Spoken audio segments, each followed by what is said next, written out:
The midwife had delivered 112 children in her 40 years of service to the Blackwood Pack. She had seen twins before.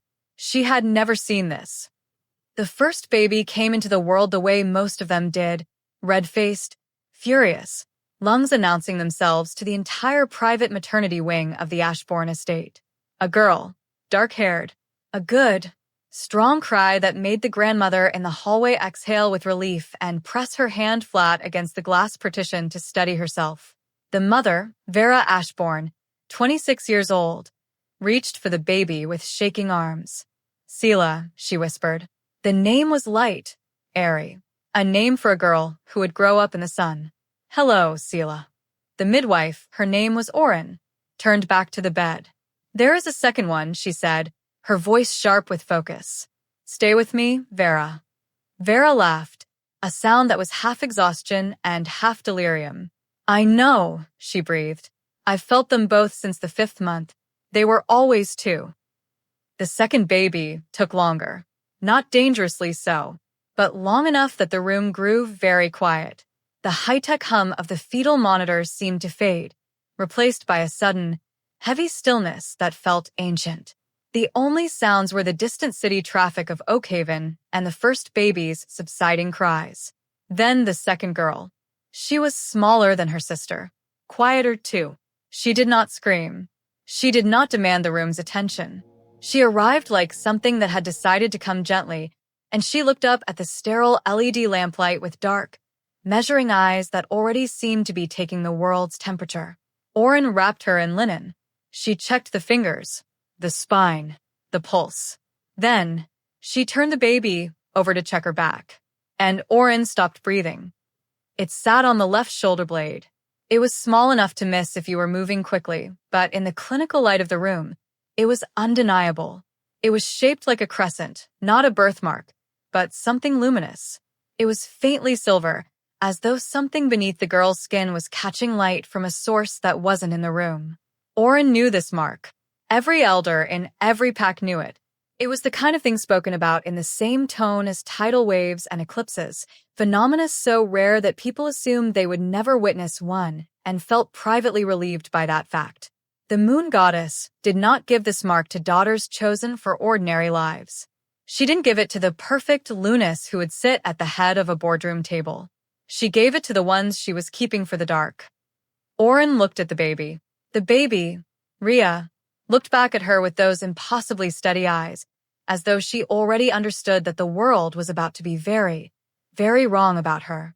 Oren looked at the mother, Vera, who was already drifting into sleep, her cheek pressed against Sela's head. She looked at the grandmother in the doorway, who was already calling the Alpha's office to announce the birth of a strong, perfect heir. Oren made a choice.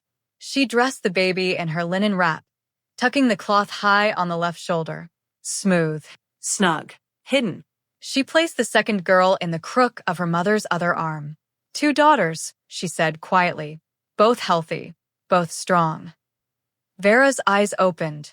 Barely. She looked down at Rhea, this small, quiet, serious-faced girl, and something moved across her expression that was closest, perhaps, to the feeling of finding something you didn't know you'd lost. Rhea, she whispered, you took your time. Oren packed her bag. She told herself it was kindness. She told herself the girl would find her own way to the mark when she was ready. When the time was right, she almost believed it. What Oren did not tell herself, what she pressed down into the part of her chest where old midwives kept the things they could not fix, was the other half of what that mark meant.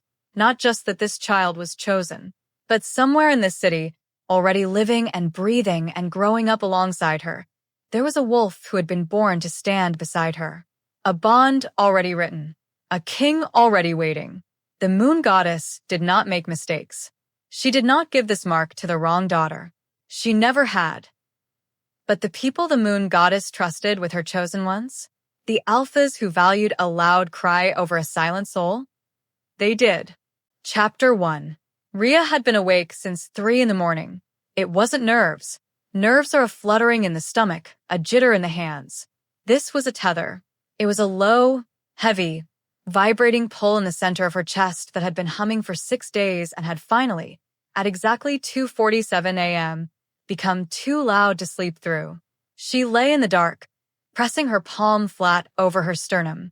Beneath her skin, her heart was beating double, her own rhythm, and a second, phantom pulse that felt like a drum being struck miles away.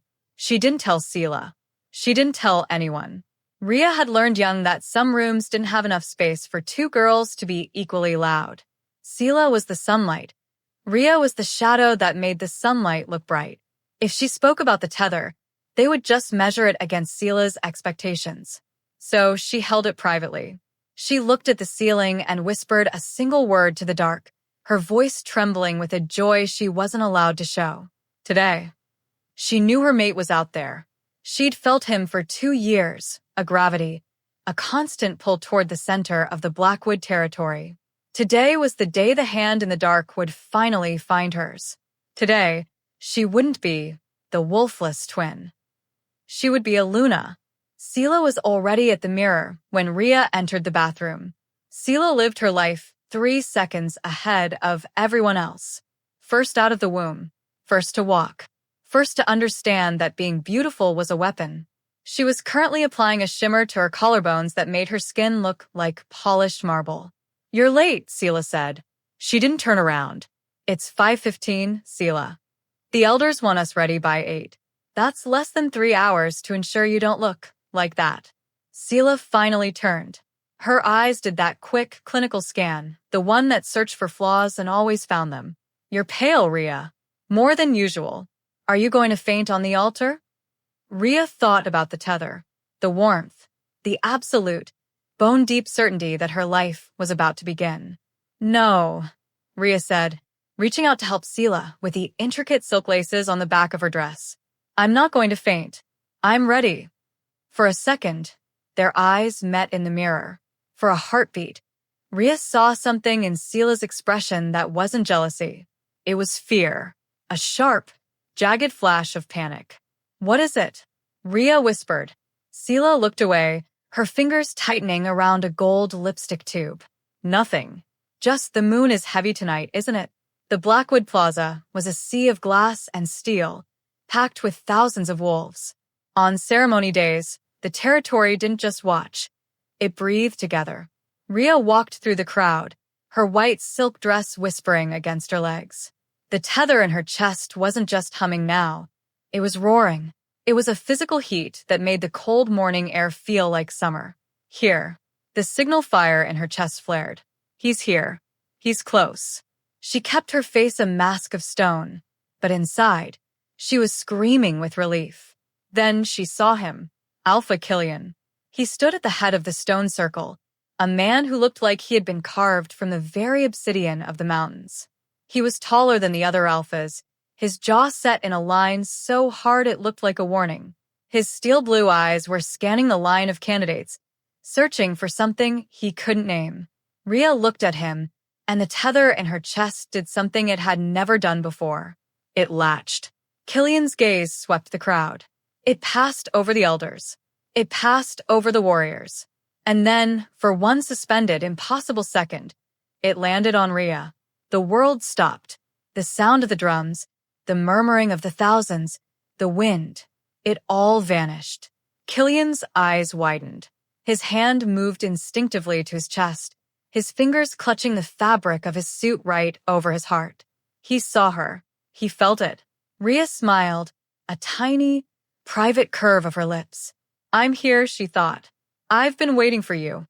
But then, the elder's voice boomed, breaking the connection. "Candidates, step forward." The line moved. The crowd surged. Someone, a nervous girl behind Rhea, tripped, slamming into Rhea's shoulder. At the same moment, Sela stepped to the left, her silk skirts tangling with Rhea's. In that split second of white dress sameness, in the blur of dark hair and identical faces, the positions shifted. Sela stepped into the space directly in front of Killian. Killian arrived at the line. He was breathing hard, his wolf sensing the proximity of the bond. He reached out, his eyes landing on the first warm body that shared Rhea's scent, Rhea's blood, Rhea's face. He landed on Sela. Rhea felt it. She felt the tether in her chest lurch. It staggered, like a compass moved near a magnet. It was a hand reaching through the dark that had just grabbed the wrong person and hadn't realized it yet. "Wait," Rhea whispered, her voice lost in the rising wind. Killian's controlled expression cracked. He looked at Sela with a raw, terrifying relief, believing the search was over. He didn't look past her. He didn't look at the girl standing 6 inches to the left, whose heart was currently shattering in her ribs. "The bond has made itself known," the elder cried. "No." Rhea's heart hammered. "No. Killian, look at me. It's wrong." She took a step forward, her hand reaching out. "Killian, wait." A heavy hand landed on Rhea's shoulder. A pack guard, his face a mask of duty. "Be still, candidate. The Alpha has claimed his Luna." Rhea looked at her sister. Sela's eyes found hers. 1 second. A lifetime of shared secrets. Rhea's eyes were screaming, "Tell him. You know it's me. Tell him he has the wrong one." Sela looked at Rhea. She looked at Killian's hand on her arm. She looked at the crown, the power, and the life she had always been afraid she would never have. Sela didn't say a word. She turned her back on Rhea and leaned into Killian's chest. Killian reached out. He marked Sela's neck in front of the entire world. The crowd erupted in a roar of celebration that felt like a physical blow, knocking the wind from Rhea's lungs. The tether inside her didn't break. It can't break, but it began to shriek. It was a silent, high-frequency scream that only she could hear. Killian turned. His gaze swept the remaining girls with the dismissive, bored look of a man who had already found what he needed. He looked at Rhea. The bond screamed at him. "Look at me." Killian's eyes remained cold, distant, empty. "You were not chosen," Killian said, his voice carrying to every corner of the plaza. "You have no place at this altar. Leave." Rhea didn't cry. She didn't scream. She stood in a room with no walls, watching 25 years of hope dissolve into gray ash. "You were not chosen." She looked at her sister, who was hiding her face in Killian's shoulder. Sela was shaking, but she wasn't letting go. Rhea took one breath. It tasted like ice and copper. She turned. She walked out of the stone circle. She kept her shoulders so straight it looked like they might snap. The crowd parted for her, not out of respect, but out of fear, because Rhea was containing something so enormous, so dark, that the air around her turned to winter. She walked until the voices faded into the distance. She sat in the dirt behind an old pine tree, her white dress staining with mud. She pressed her hands over her chest, trying to quiet the bond that was still pointing, still bleeding, toward the man who had just told her she didn't exist. For 4 minutes, Rhea Ashbourne let the world end. Then, she wiped her face. She stood up. She straightened her dress. And she began very quietly to plan. Chapter 2. The sun did not rise on the morning of the exile. It simply leaked into the sky, a thin, bruised gray that offered no warmth to the stone plaza of Blackwood Tower. The city of Oakhaven was still asleep, its glass skyscrapers catching the first cold light, oblivious to the fact that a soul was being scrubbed from its records. Rhea stood in the center of the courtyard.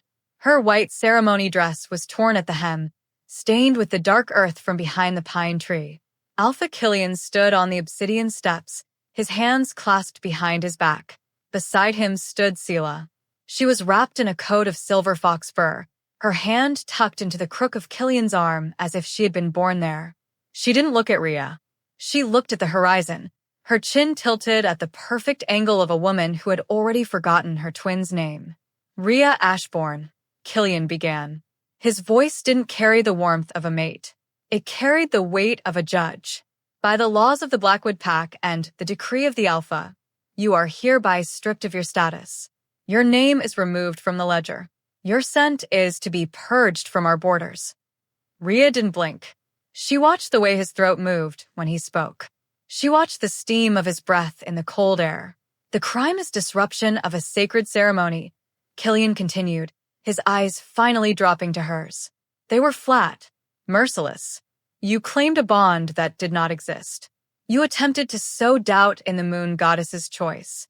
For that insolence, I give you 1 hour. 1 hour to gather whatever you can carry. 1 hour to vanish. If you are found within 5 miles of this city after the clock strikes 7, you will be hunted as a rogue. And I will not stay the hands of my executioners. The pack was watching. Hundreds of them, gathered on the balconies and in the glass-walled offices of the tower. Some looked away, the guilt of 20 years of friendship momentarily flickering in their eyes. A few, the ones who had always whispered about the worthless twin, smiled. Rhea didn't look at them. She looked at Killian. The tether in her chest was still there. It was a raw, bleeding thing now, vibrating with every beat of Killian's heart. It was screaming at him, trying to bridge the 10 feet of cold air between them, trying to tell him that he was throwing away the only thing that could save him. Rhea didn't say a word. She didn't beg. She didn't explain. She simply turned. She walked past the guards, past the elders who had once patted her head, and past the mother who stood in the shadows of the doorway, weeping into a silk handkerchief, but making no move to stop the alpha. 50 minutes later, the heavy iron gates of the Blackwood estate groaned open. Rhea walked out with nothing but a small canvas bag and the clothes on her back. She didn't look back at the skyscrapers. She didn't look back at the life she was leaving behind. Under the fabric of her dress, the silver mark on her shoulder blade pulsed once, a faint, rhythmic light that no one in that city had ever bothered to see.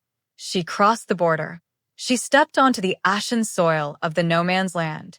And for the first time in 25 years, the air smelled like something other than Killian's cologne. It smelled like a storm.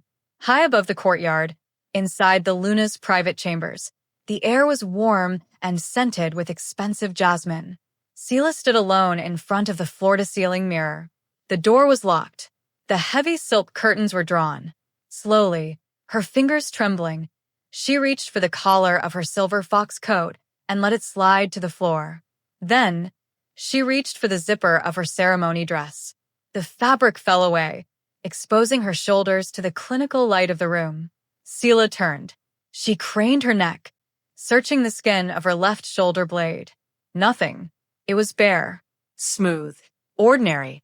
There was no silver crescent, no luminous glow, just the pale, terrified skin of a girl who had stolen a throne and was now realizing how cold the gold was going to be. Sela stared at her reflection until her eyes burned. Then, she reached for her dress. She pulled it up, hiding her skin. She began to button the collar, one by one, all the way to the top, until the secret was buried under layers of silk and lies. She looked in the mirror one last time and practiced her smile. The Alpha's Luna, the perfect choice.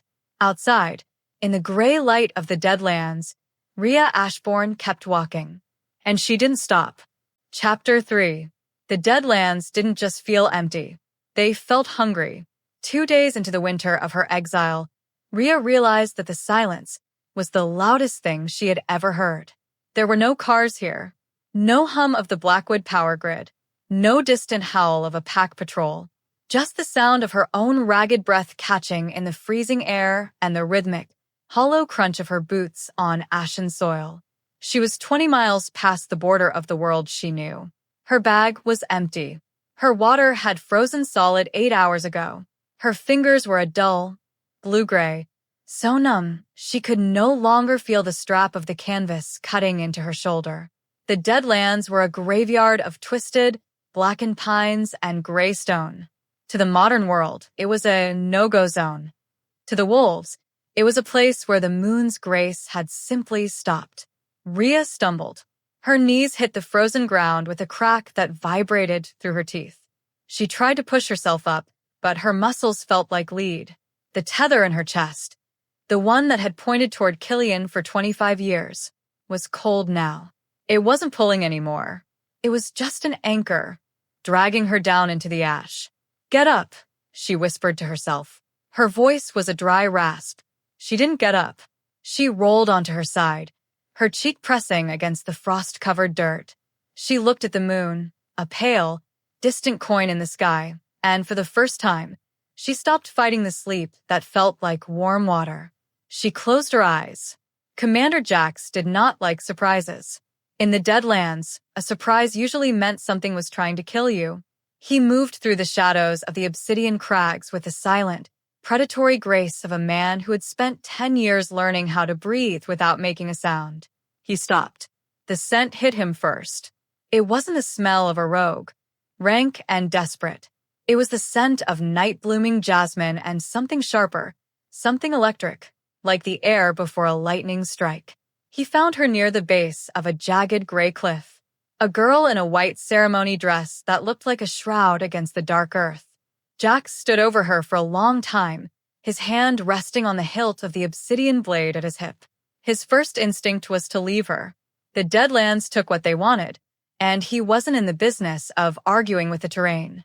He nudged her shoulder with the toe of his boot. She didn't move. Jack sighed, a cloud of frost escaping his lips. He knelt, reaching out with a gloved hand to roll her over, to check if there was enough of a pulse left to bother with. As he shifted her weight, the collar of her dress pulled away from her shoulder. Jax froze.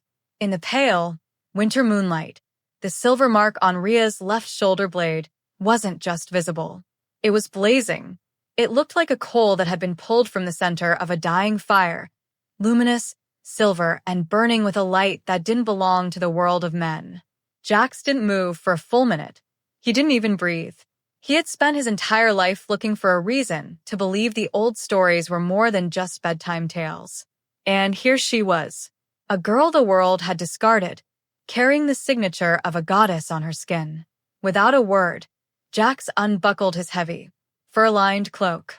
He wrapped it around Rhea, the dark fabric swallowing her small frame. He didn't call for a medic. He didn't wait for his scouts. He lifted her into his arms and carried her back to the shadows of the camp himself.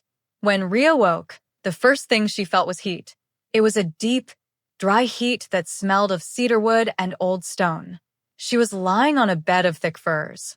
The walls were obsidian, black glass that caught the flickering orange light of a hearth fire.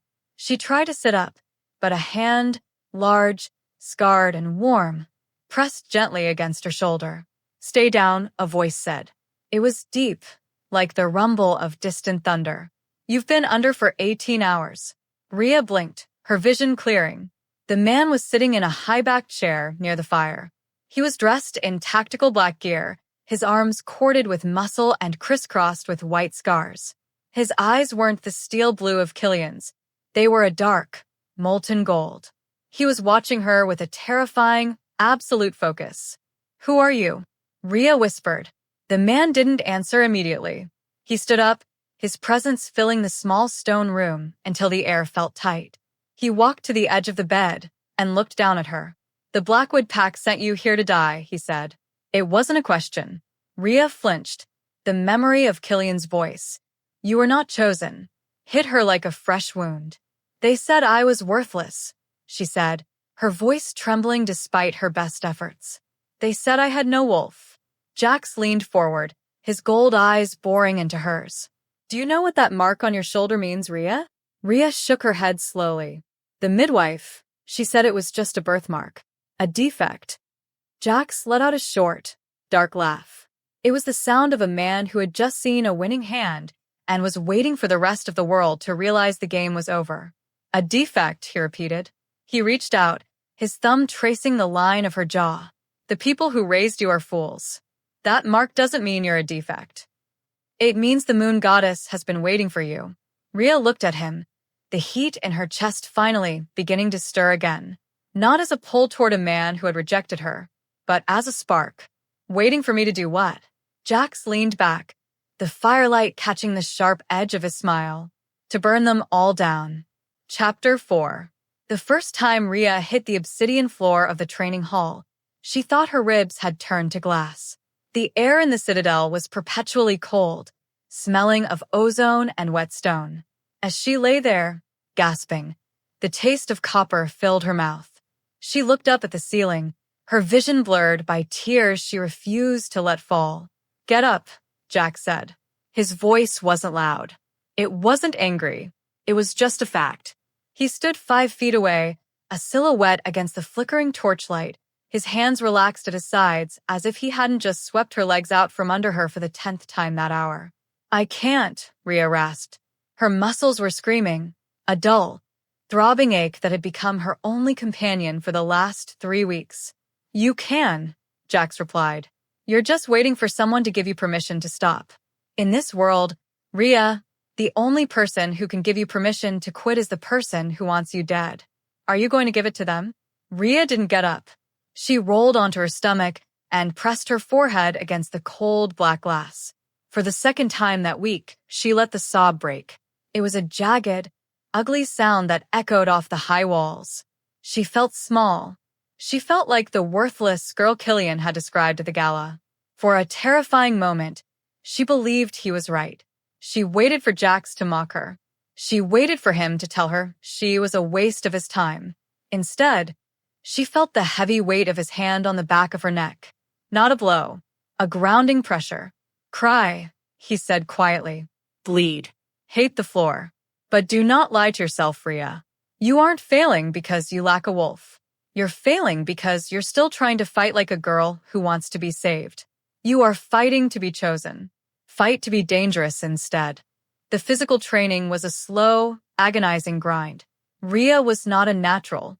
Her movements were stiff, her timing was off, and she lacked the predatory instinct that seemed to come so easily to the shadow shifters. She spent her days covered in bruises and her nights soaked in saltwater baths, staring at the silver mark on her shoulder that refused to tell her its secrets. But the nights were different. In the quiet hours after the hall went dark, Jax sat with her by the hearth, surrounded by ancient, leather-bound ledgers and glowing digital tablets. Combat is for the skirmish, Jax told her, sliding a tablet toward her that flickered with the legal boundaries of the Blackwood territory. But the law is for the conquest. Killian thinks he is a king because he has the biggest muscles and the loudest growl. He's forgotten that the first codes, the laws of the moon goddess, predate his corporate boardrooms by 1,000 years.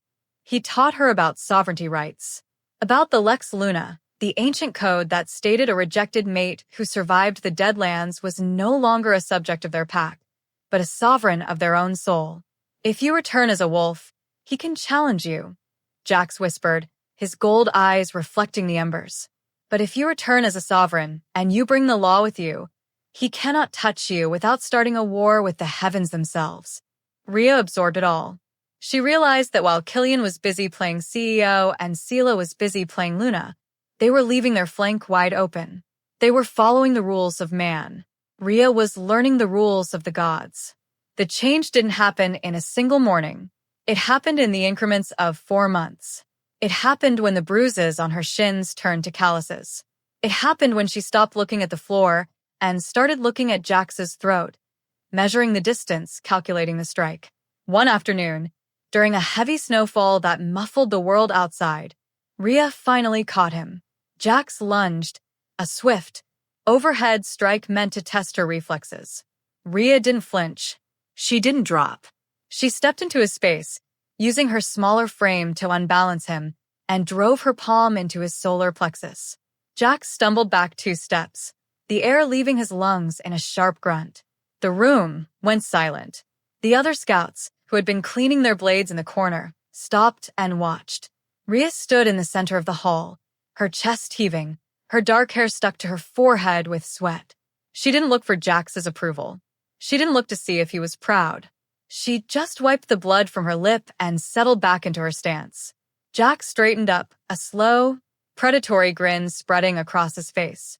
He walked over to a stone pedestal and picked up a small obsidian pin, the mark of a shadow scout. Rhea, he called out. She stood at attention, not because she had to, but because her spine no longer knew how to slump. You spent 25 years waiting for a man to choose you, Jax said, his voice carrying to the rafters. You waited for a bond to define you. You waited for a sister to see you. He pinned the obsidian crescent to her collar. Today, that waiting ends. You are a scout of the Shadow Legion. You have earned the respect of the Deadlands, and that is a currency more valuable than any gold in Oakhaven. Rhea looked around the room. For the first time in her life, she didn't see pity in the eyes of the people watching her. She saw recognition. She saw respect. It was the first respect she had ever been given, and as she felt the cool weight of the obsidian against her skin, the architecture of her spine changed. The girl who had been exiled in a torn white dress was gone. In her place stood a woman who had finally stopped looking for a mate, because she realized she was finally busy becoming a queen. "What's next?" Rhea asked, her voice steady and low. Jax looked at her, his gold eyes burning. "Next," he said, "we stop training, and we start hunting the truth. It's time to see what the record keepers have to say about your sister." Chapter 5. 12 months had passed since the night the world ended. Rhea did not move like the girl who had collapsed in the ash anymore. She moved like a shadow, deliberate, silent, and cold. She traveled alone through the gray-wing border, a dark cloak pulled tight against the wind that howled off the mountains, following a name Jax had dropped weeks earlier like a breadcrumb. Elder Marin. Marin lived in a tower that seemed to grow out of the very roots of the old forest, a jagged tooth of stone and ivy that watched the border between the known world and the void. Rhea reached the heavy oak door, her hand lifting to knock. The door swung open before her knuckles could touch the wood. "I wondered how long it would take you." A voice rasped from the gloom. Elder Marin was a woman who looked as though she were made of parchment and silver wire. Her eyes were milky with age, but held a terrifying clarity as they landed on Rhea's shoulder. She didn't ask for a name. She didn't ask for a pack ID. She simply stepped back and gestured into the belly of the tower. The air inside smelled of dust, dried sage, and the metallic tang of old blood. The walls were lined with thousands of ledgers, centuries of history recorded by the hands of those who watched the moon when everyone else was asleep. Marin led her to a central table made of a single slab of obsidian. A massive book lay open, its pages made of vellum so thin it looked like skin. "The bloodline registry," Marin whispered. "The moon goddess writes the truth here. Men only write the lies in their boardrooms." Marin's finger, gnarled and steady, traced the lines of the Blackwood lineage. She turned the pages back, past the CEOs and the warlords, until she reached the present year. "Look," Marin commanded. Rhea leaned over the table. Her heart, which she had spent a year trying to turn into stone, began to hammer against her ribs. There, in ink that seemed to shimmer with a faint, silver light, was her name, Rhea Ashbourne, and beside it, joined by a thick, unbreakable thread of gold light that pulsed on the page, Alpha Killian. Rhea's breath hitched, seeing it in black and white. The objective, cosmic truth written by a hand that could not be bribed, was a physical blow. The tether in her chest, the one she had tried to starve, flared into a momentary, painful heat. "Now look at the twin," Marin said. Rhea moved her eyes to the line below. Sela Ashbourne. Beside it, nothing. There was no gold thread. No name. Just a blank, echoing stretch of white vellum where a mate bond should have been. Sela was a void. She was a placeholder. She was a ghost sitting on a throne that belonged to someone else. Rhea stared at the page for a long time. The silence in the tower became so heavy it felt as though the walls were leaning in to listen. For 12 months, Rhea had carried a grain of doubt. She had wondered if maybe, just maybe, the goddess had made a mistake. If she truly was worthless. If Sela was the one meant for the crown. But the ledger didn't lie. Killian hadn't just rejected a girl. He had rejected the fundamental architecture of the universe. He had chosen a lie because it looked better in a suit. He had chosen a fake because he was too arrogant to see the fire in the wolfless twin. Rhea stood up. She didn't cry. She didn't feel the crushing weight of grief that had defined her for a year. Instead, she felt a cold, crystalline clarity settle over her. The grief was gone. In its place was something much more dangerous. "Marin," Rhea said, her voice dropping an octave, sounding like the scrape of a blade against stone. "I want you to witness what I am about to do." Marin looked up, her milky eyes widening slightly. "And what is that, child?" Rhea looked at her own name on the page. She looked at the gold thread connecting her to the man who had exiled her to die. "Killian thinks he chose a Luna," Rhea said. "He thinks he secured his empire." Rhea reached out and slowly closed the book. The heavy cover thudded shut, sending a cloud of dust into the air. "I'm going to let him keep his Luna for a little while longer," she whispered. "I'm going to let him think he's safe." I'm going to let him build everything he ever wanted. And then, Rhea continued, her eyes flashing with a dark, silver light. I am going to come back, not as his mate, not as a sister, and certainly not as a victim. I'm going to come back as the one who takes it all away. Rhea turned and walked toward the door. She didn't look back at the records. She didn't need them anymore. She had stopped grieving the life she lost. She was too busy planning the one she was about to take by force. Chapter 6. The Blackwood Pack looked perfect on paper. In the high-rise boardrooms of Oakhaven, the stocks were steady. The galas were glittering. The PR teams worked overtime to ensure that every photograph of Alpha Killian and his Luna, Sela, was a masterpiece of destined power. But a pack isn't a corporation. It's a living thing. And the Blackwood Pack was dying from the heart out. It started with the silence. The pack link, the telepathic hum that usually kept thousands of wolves connected in a shared, warm consciousness, had gone cold. It felt like a radio station losing its signal, replaced by a low-grade static that made everyone irritable. The warriors were snapping at each other. The elders were whispering in the hallways. Without a true Luna bond to anchor the territory, the Alpha's power was no longer a flood. It was a leak. Killian woke at exactly 2:47 a.m. He didn't know why. He never knew why. But for 12 months, his internal clock had reset itself to this specific, haunting minute. He lay in the center of the massive, silk-draped bed, staring at the ceiling of the penthouse, listening to the rhythmic, shallow breathing of the woman beside him. Sela, his destined mate. The perfect choice. Killian reached up and pressed the heel of his hand hard against his sternum. It was there again. The hook. It didn't feel like a physical wound. It felt like a phantom limb, a jagged, invisible anchor buried deep in his chest, pulling toward a horizon he couldn't see. It was a constant, dull ache that flared into a sharp, white-hot agony whenever he looked too long at Sela's shoulder. His wolf was restless. The beast that lived beneath his skin, usually so disciplined, so dominant, had become a snarling, panicked animal. It refused to settle. It paced the cage of his ribs, its head turned toward the north, toward the dead lands, howling for a scent it couldn't find. Killian didn't understand it. He had the girl. He had the ceremony. He had the mark on her neck. But when he commanded his pack, his voice sounded like dust. 2 weeks ago, the Iron Spire vassals, his strongest allies, had withdrawn their loyalty. Their alpha hadn't even given a reason. He had just looked Killian in the eye, sniffed the air, and turned his back. They smell the weakness, Killian thought, his fingers digging into the expensive silk of the mattress. They smell the rot. Across the room, Sela wasn't sleeping.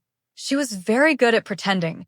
She had spent 25 years practicing the art of the still breath, but her eyes were wide open in the dark. Every night, she felt Killian wake up. She felt the bed shift. She heard the hitch in his breath when the hook in his chest began to pull. And every night, she felt a cold, oily slick of terror slide down her throat. She knew the pack was fracturing. She saw the way the guards looked at her when she walked through the halls, not with reverence, but with a squinting, confused suspicion. She wasn't their mother. She wasn't their anchor. She was just a girl in a very expensive dress, occupying a space that felt perpetually too large for her. Sela didn't confess. She couldn't. Instead, she doubled down.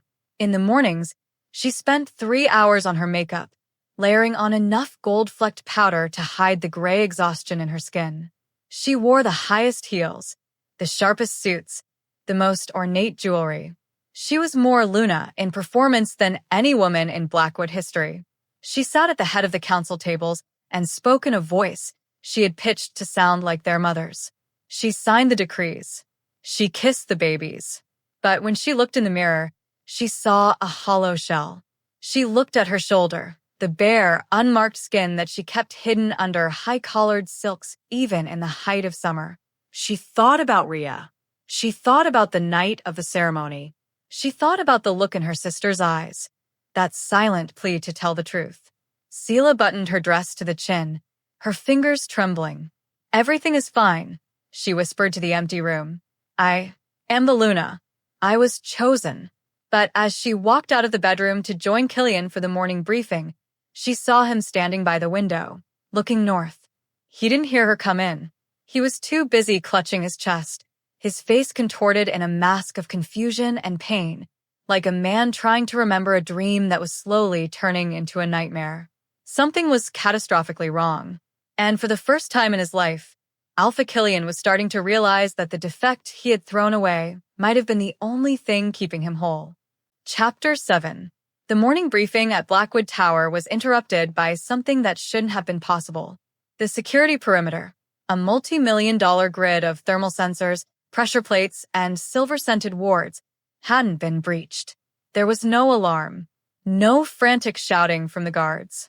There was only a man.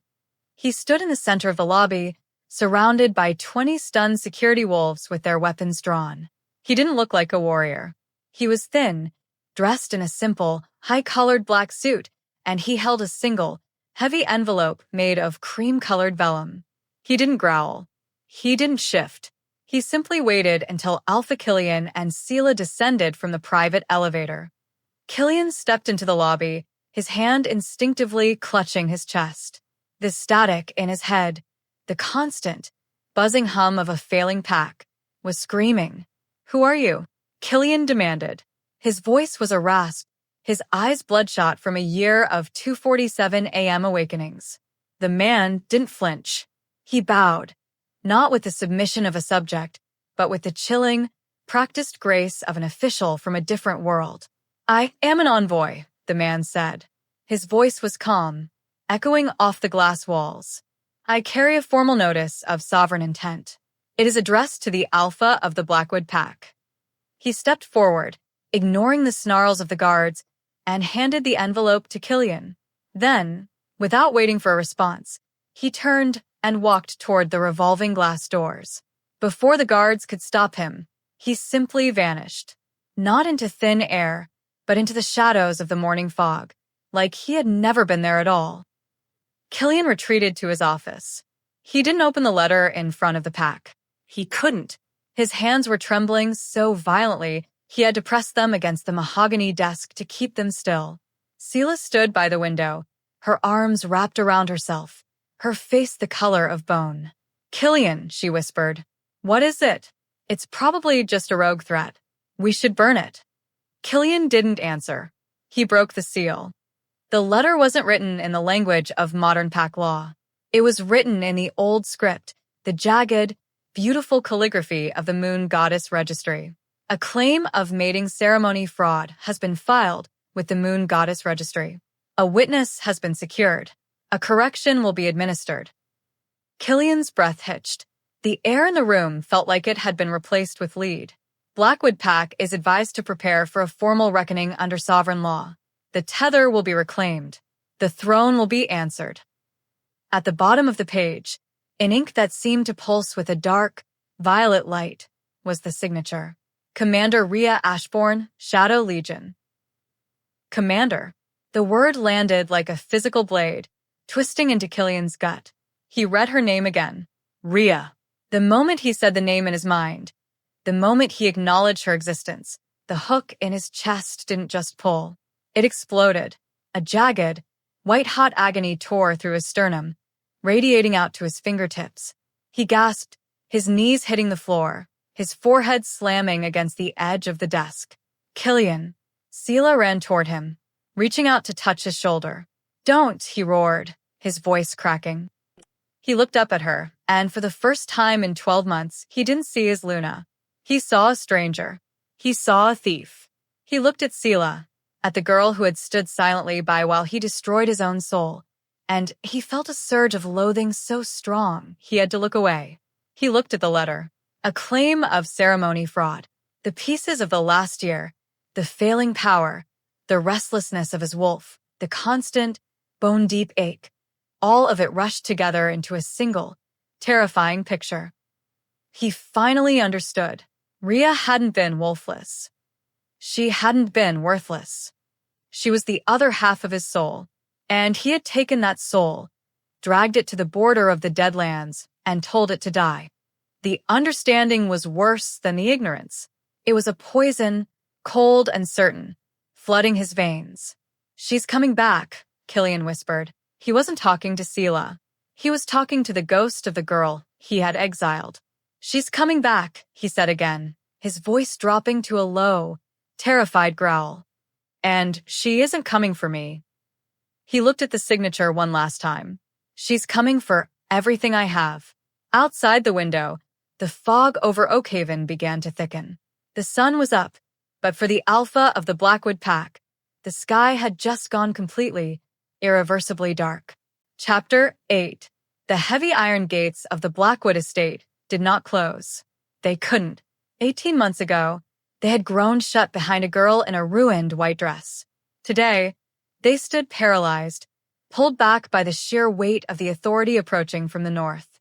There was no siren, no alarm, only the rhythmic, synchronized thunder of 40 pairs of combat boots hitting the asphalt. Rhea rode at the head of the column. She wasn't on a horse. She was mounted on a matte black tactical cycle, but she sat it like a throne. She wore commander's armor, obsidian plates over high-grade weave, and for the first time in her life, she had chosen a sleeveless cut.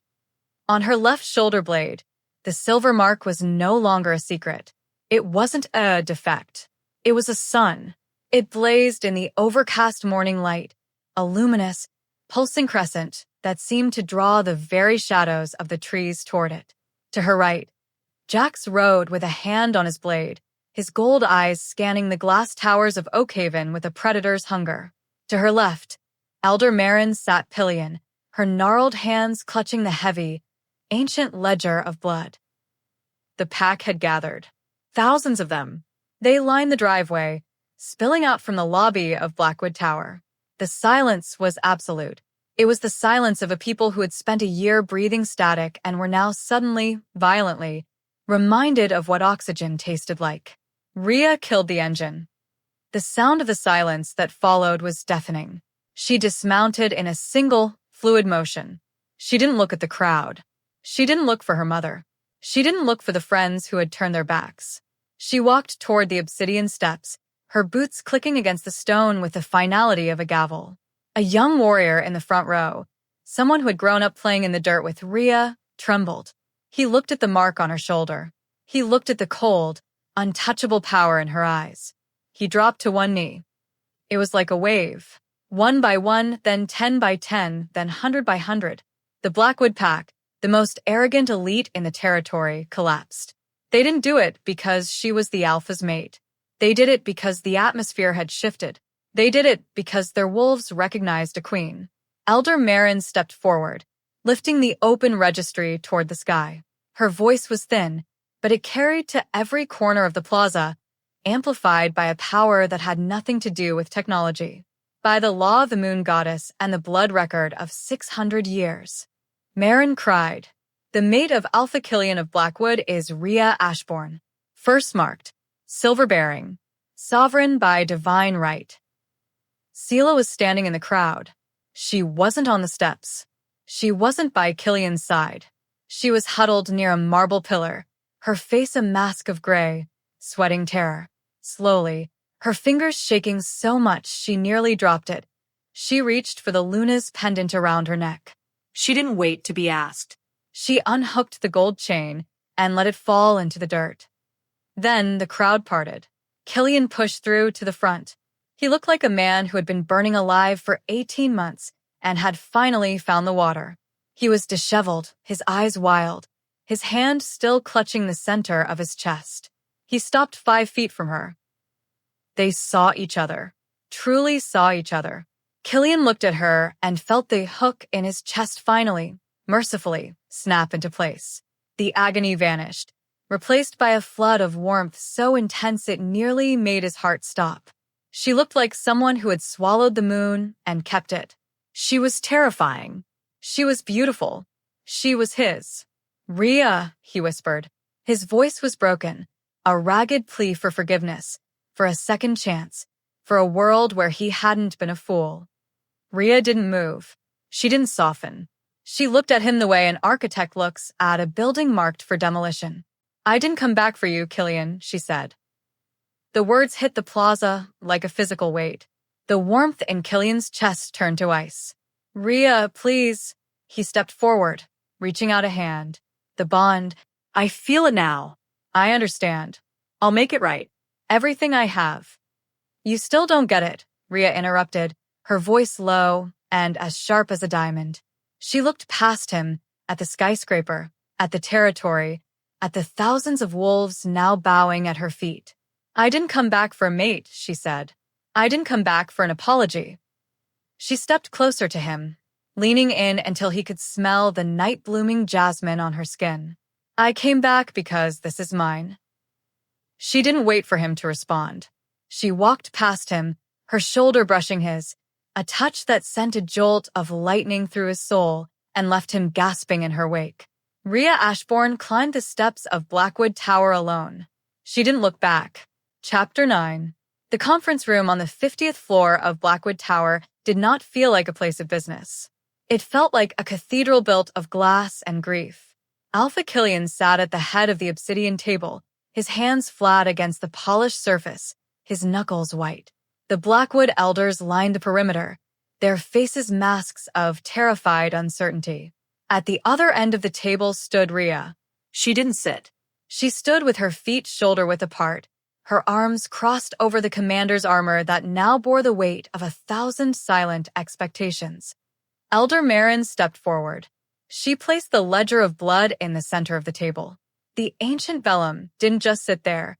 It seemed to hum, a low-frequency vibration that rattled the water glasses in front of the board members. "The record has been verified." Marin's voice cracked the silence. "The lineage is true. The mark is witnessed." Marin placed her hand on the page and spoke the final declaration of the sovereign right. The moment the words left her mouth, the world shifted. It wasn't a sound. It was a physical explosion of light and heat that started in the center of Rhea's chest and tore through the room. The 18-month-old dam, the one built of lies, suppressants, and the cold ash of the dead lands, simply disintegrated. Killian was staggered. He didn't just flinch. He was slammed back into his leather chair, his head snapping back as the true mate bond flooded his system. It wasn't the gentle hum he had felt with Sela. It was a tidal wave of ozone, fire, and a soul-deep recognition that nearly made his heart stop. Across the table, Rhea gasped, her knees buckling for a split second before she caught herself on the edge of the obsidian. Her silver mark wasn't just glowing now, it was a beacon, casting sharp, jagged shadows against the glass walls. For the first time, she felt him. She felt the raw, jagged edges of Killian's guilt. She felt the hollow ache in his ribs. She felt every second of the agony he had endured while she was gone. They stared at each other across the table, both of them breathing as if they had just run 10 miles uphill. The silence that followed was heavy with the weight of a bond that had been denied for too long. "Sela Ashbourne, step forward." Rhea's voice was the only thing that broke the spell. It was cold. It was final. Sela was led into the room by 2 shadow scouts. She looked like a ghost. Her designer suit was wrinkled, and the gold-flecked powder she used to hide her exhaustion had smeared, leaving her looking gray and hollow. She didn't look at Killian. She couldn't. "Tell them," Rhea commanded. Sela's mouth opened, then closed. She looked at the elders. She looked at the city she had spent a year trying to rule. Then, she looked at the silver mark on Rhea's shoulder, and the last of her pride simply vanished. "I knew," Sela whispered. "Speak up," Elder Marin snapped. "I knew," Sela screamed, her voice cracking into a jagged sob. "I knew the bond was hers. I saw the mark when we were children. I spent 10 years slipping Silverroot into her tea to keep her wolf from waking. I stepped into her place because I wanted the life she was too weak to claim."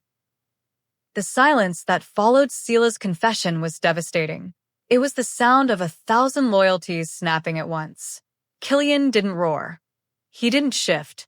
He simply closed his eyes, his face contorting in a mask of such profound loathing that Sela recoiled as if she had been struck. He had destroyed his life for a girl who had poisoned his true mate. The elders looked to Rhea. They were waiting for a sentence. In the Blackwood Pack, The punishment for mating fraud was blood. It was the long night, an execution by the pack's own claws. Rhea looked at her sister. For a moment, just a moment, the room saw the ghost of the girl who used to share a bed and a womb with the woman cowering before her. Pause. I don't want her blood, Rhea said. Her voice was steady, devoid of the heat of revenge. It would only stain the floors I'm about to claim. I ask for her exile, Rhea continued. Same terms as mine. She has 1 hour. She takes 1 bag. She takes 1 set of clothes. She is to be dumped at the Greywing border at sunset. It was mercy, but to Sela, who had never survived a day without a servant or a credit card, it was a death sentence. The pack knew it. Killian knew it. Sela looked at Rhea, searching for a shred of the soft twinge she used to manipulate. She found nothing but the cold, obsidian surface of a queen. The guards led Sela away. She didn't fight them. She just walked out of the room, her head bowed, finally becoming the shadow she had tried to make of her sister. The elders filed out next, leaving Rhea and Killian alone in the glass tomb. Killian stood up slowly. He looked older.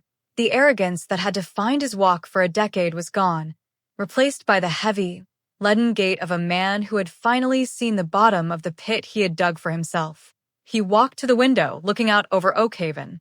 I don't expect forgiveness, Rhea, he said. He didn't turn around. I know what I did. I know what I threw away. I know I don't deserve the air you breathe, let alone the bond in my chest. Rhea walked to the head of the table. She picked up the ledger of blood and tucked it under her arm. She looked at Killian's back, at the alpha who had once called her worthless. Good, she said. Killian turned, a flicker of surprise in his steel blue eyes. Rhea stepped toward him, her shadow stretching across the floor until it touched his boots. She didn't reach out to him. She didn't offer the comfort the bond was screaming for. Don't waste your time looking for forgiveness, she said, her voice dropping to a low, commanding hum. Because what I expect from you isn't an apology. What I expect from you is a pack worth leading. She leaned in, her eyes flashing silver. Start there. Rhea walked out of the boardroom. She didn't look back to see if he followed. She had a kingdom to rebuild. 6 months later, the static in Oakhaven was finally, blissfully dead. The Blackwood pack didn't just breathe, it pulsed. With a true bond at the helm, the territorial borders had hardened like steel, and the surrounding packs, the ones who had smelled rot half a year ago, now kept a respectful, terrified distance. But the change wasn't just in the strength of the warriors. It was in the laws. Rhea had spent the first 100 days dismantling the old boardrooms. She didn't just lead. She restructured. She had rewritten the first codes, establishing the sovereign mandate, a law that ensured no mate could be stripped of their rank or agency simply because of a bond. For the first time in 6 centuries, a Luna wasn't an accessory or a consort. She was a co-commander with independent authority. The penthouse was quiet. Killian stood in the doorway of the study, watching Rhea work at a console flickering with the new logistics of the Shadow Legion. He didn't interrupt. He didn't demand her attention. He stood with the patience of a man who had learned that some things, like trust, cannot be claimed. They have to be grown, inch by agonizing inch, in the soil of consistency. They were not a fairy tale. There were still nights when the memory of the ash made Rhea's eyes turn to ice. There were still mornings when Killian woke up clutching his chest, the phantom pain of the hook, reminding him of the man he used to be. But the bond was real, and the love was being learned.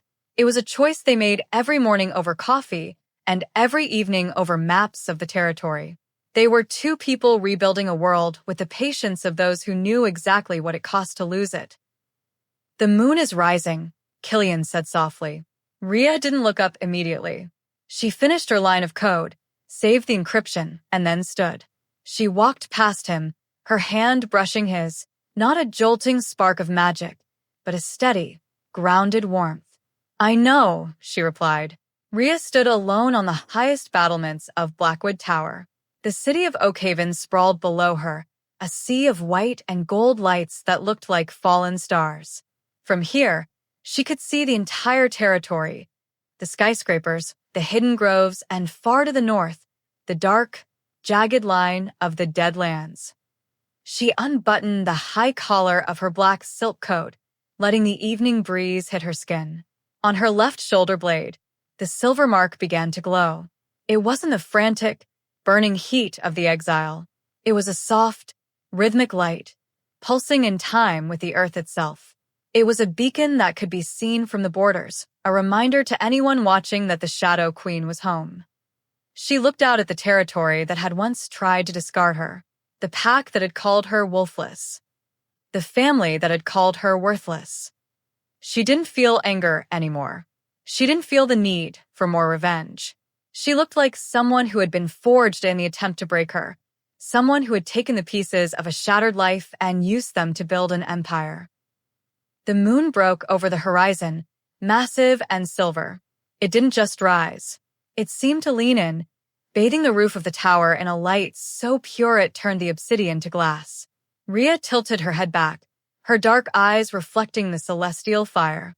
The moon had been waiting for this moment since the night of the twins' birth. It had waited through the suppressants, through the lies, and through the 18 months of ash. Rhea Ashbourne closed her eyes and inhaled the cold, clean air of a kingdom that was finally, truly hers. The moon rose behind her like it was waiting. Rhea Ashbourne survived the ash to claim her throne. But in the world of the Pacts, power is never truly settled. If you believe the moon goddess never makes mistakes, leave a crescent moon in the comments. And if you're ready to see who rises next in the Shadow Legion, hit that subscribe button. The reckoning has only just begun.